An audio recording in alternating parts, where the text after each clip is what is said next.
क्यों रे, तूने आज गुरुजी से झूठ क्यों बोला कि तुझे बुखार है? तुझे तो बुखार है नहीं। वो क्या है ना दीदी, आज मैं अपना होमवर्क नहीं किया इसलिए मैंने झूठ बोल दिया कि मुझे बुखार है, वरना मुझे टीचर बहुत मार। वे दोनों बात करते करते अपने घर आ पहुँचे और फिर आ गए तुम सब, आ जाओ खाना खा लो। और बेटा तुम अपने पिताजी के लिए खाना ले।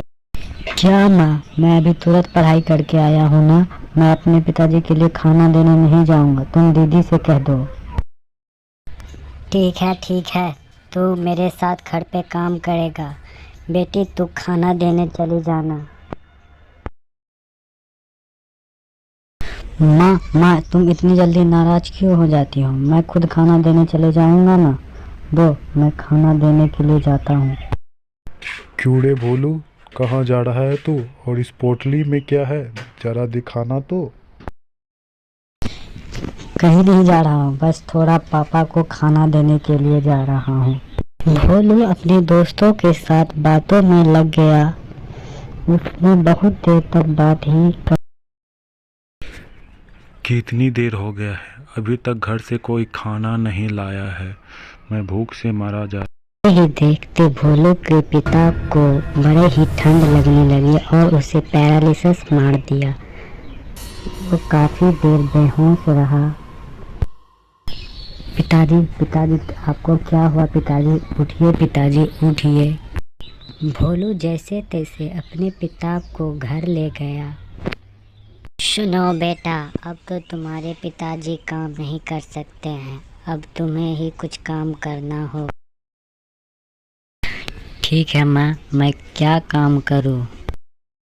तो एक काम कर, फिलहाल तो वो अनाज बेचिया, उसे बाजार में अच्छे दाम पे बेच। ठीक है माँ, मैं उस अनाज को उसके दाम से 4 गुना दाम पे बेच के आऊँगा। अरे भाई, अनाज बेच रहे हो क्या? कितने में बेचोगे? माफ़ करना सेठ जी, ये आपके लिए नहीं है, ये तो दूसरे सेठ के लिए है जो काफ़ी महंगे पे खरीदेंगे। आप तो खरीदेंगे नहीं महंगे में। अच्छा, मैं क्यों नहीं खरीद सकता हूँ इसे? आखिर क्यों नहीं खरीद सकता हूँ? वो सेठ जी, इसके एक बोरे का दाम 1000 मोहरे हैं। ये मकई जादुई मकई है जिसे खाने के बाद आदमी जिस उम्र का है उसी उम्र में रह जाता है, इसलिए सेठ जी इसका दाम महंगा है। कैसे विश्वास करूँ? तुम झूठ बोल रहे होगे तब।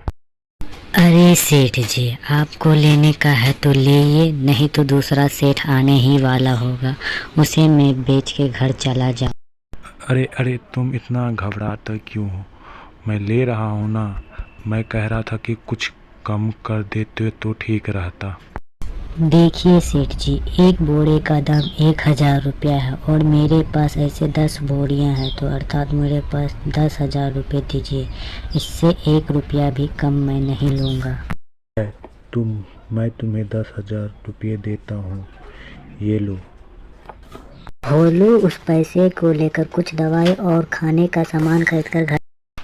अरे भोलू, तू इतना सामान कहाँ से लाया? मैंने तो सिर्फ तुम्हें 4000 के मकई बेचने के लिए दिया था, पता तुम कहाँ से चोरी करके लाया है। फिर भोलू ने अपनी सारी बात बताई कि कैसे उस लालची सेठ को उसने जादुई मकई कहकर 10,000 रुपये